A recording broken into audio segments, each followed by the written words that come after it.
F'dinja dominata mill-internet il-ħanuta D'Amato Records fil-qalba tal-Belt Valletta u l-qdem ħanuta diski fid-dinja u ilu jimmeravilja lil dawk kollha li terqu qalb it-toroq tal-kapitali sa mis-sena 1885. Il-legat ta' dan il-ħanut baqa' ħaj hekk kif din l-imħabba għall-mużika baqgħet tintiret minn ġenerazzjoni għal oħra. Saħansitra baqa' miftuħ fi żmien li pajjiżna kien l-aktar post ibbombardjat fid-dinja fit-tieni gwerra dinjija meta l-binjiet kollha tal-madwar kienu wkoll qed jiġġarfu. Dak iż-żmien kif kienet il-perċezzjoni u anke l-attitudni ġenerali madwar id-dinja, sit id-D'Amato Music Store emmen bisħieħ li l-mużika kienet bżonn juża biex toħloq u żżomm sentiment pożittiv, anke fl-agħar żminijiet tal-gwerra.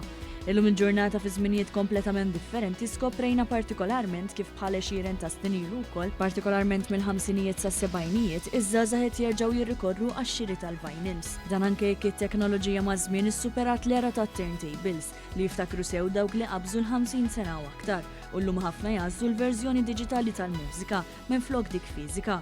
Kru minn dan l-istazzjon żar il-ħanut storiku ta' D'Amato biex anke nistaqsu dwar li huma l-aktar artisti mfittxin jew l-aktar ġeneru ta' mużika għal qalb il-poplu Malti. Bħala artista definitivament Taylor Swift, l-iktar kantant tal-inbjaw, verament popolari.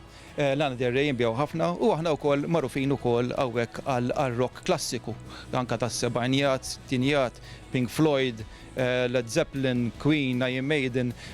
Kolli ngħid l-iktar ġeneri inbjaw għal-pop tal-lum dal-diski popolari kif ukoll il-rock klassiku ta' żminijiet tad-deb ta' żminijiet 70 u 60 u anke 80. D'Amato żied jiddiskrivi dan bħala fenomenu hekk kif il-vinyls illum il-ġurnata kisbu aktar popolarità minn qatt qabel. Dan huwa fenomenu. Il-żgħażagħ qegħdin jiġu lura ġol ħanut tagħna jixtru l-vinyl.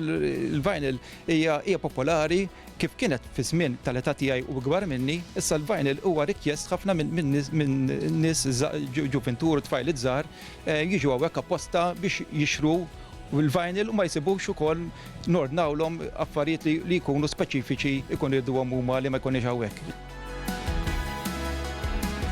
Fil-passat dan il-ħanut kien iservi wkoll biex jagħti pjattaforma lill-artisti lokali, hekk kif kien iservi wkoll bħala record label. Spjega kif għal xi żmien il-vinyls u CDs kienu saru ħafna inqas popolari, speċjalment meta bdiet tavvanza t-teknoloġija. Iżda llum il-ġurnata dawn reġgħu kisbu l-glorja mistħoqqa. Hawn interess kbir għall-mużika, ħafna kantanti qegħdin joħorġu materjal ġdid. Il-vinyl għaw krejż kbira fuq, ġifieri qiegħed sejjer teb ħafna u bis-saħħa tal-vinyl ukoll il-mużika ġenerali, CDs pereżempju raġgħu bdew jinbijaw iktar, ġifieri bis-saħħa tal-vinyl il-mużika raġgħet ħadet revival.